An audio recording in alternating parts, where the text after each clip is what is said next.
여러분 안녕하십니까? 오늘의 얘기 잘 들어주시기 바랍니다.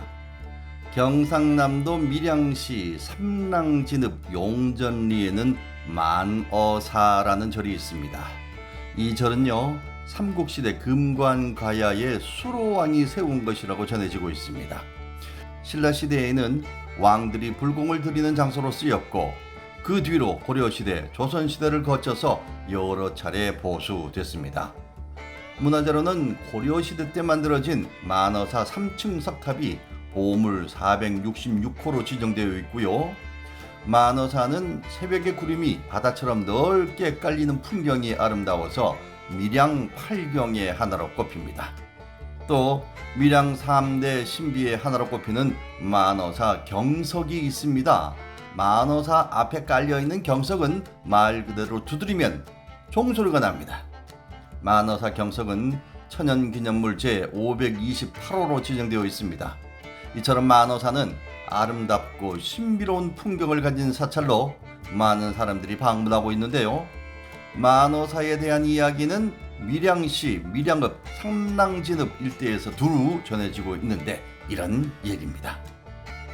옛날 자성산 근처에 가락국이라는 곳이 있었는데 이곳에는 아래서 나와서 왕이 된 수로왕이 있었습니다. 그때 가락국의 옥지라는 연못에 독을 품은 동룡이 살고 있었고 또 사람을 잡아먹는다는 나찰녀가 만어산에 살고 있었습니다. 이 동룡과 나찰녀가 서로 왕래하며 어울려 지낸 까닭에 번개가 치고 비가 내리면서 우박이 쏟아져서 4년 동안이나 곡식 농사가 제대로 되지 않았습니다. 수로왕이 주문을 외우고 술법을 써서 동룡과 나찰녀가 서로 왕래하지 못하게 하려고 했지만 불가능했습니다. 수로왕은 부처님 제발 도움을 주십시오 라고 빌면서 인도 쪽을 향해 부처를 청했습니다. 부처가 신통력으로서 6비구와 1만의 천인들을 데리고 왔습니다. 부처의 설법을 통해 동룡과 나찰녀가 항복했고 이후에는 모든 재앙이 사라졌습니다. 이때 동해의 물고기와 용이 돌로 변했습니다. 그 돌들을 두드리면 종소리가 났습니다. 돌들이 많이 깔린 곳에 수로왕이 절을 세웠다고 합니다. 자, 또 다른 이야기도 있습니다. 옛날 동해 용왕의 아들은 자신의 수명이 다한 것을 알고서 낙동강 건너의 무척산에 사는 신승을 찾아갔습니다.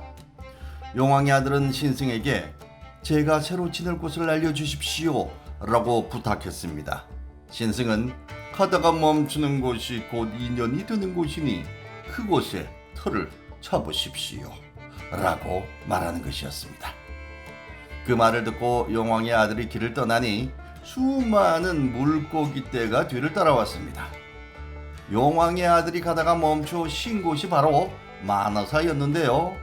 그 후 용왕의 아들은 만어사에서 큰 미륵바위로 변했고 수많은 물고기떼는 크고 작은 돌이 되어 버렸다고 합니다.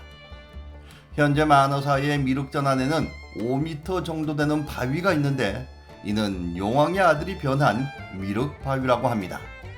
미륵바위의 소원을 빌면 자식을 원하는 여인이 아이를 잉태해서 아들을 낳을 수 있다고 합니다. 미륵전 아래에는 수많은 돌 무더기가 깔려 있는데 이는 물고기 떼가 변해서 된 만어석이라고 합니다. 두들기면 맑은 종소리가 나기 때문에 종석이라고도 하지요. 자, 이 이야기는 불설관 불삼매해경이라는 불교 경전에 실린 이야기를 바탕으로 만들어졌습니다.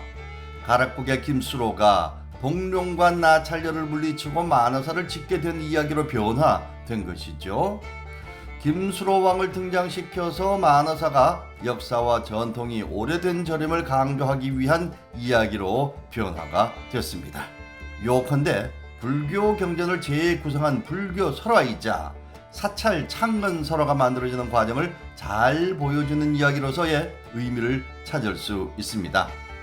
동해 용왕의 아들 이야기는 만어사 주변의 돌 무더기나 미륵바위의 유래를 알리는 것으로 전승되고 있습니다. 그렇군요. 만어사에는 이런 이야기가 있습니다.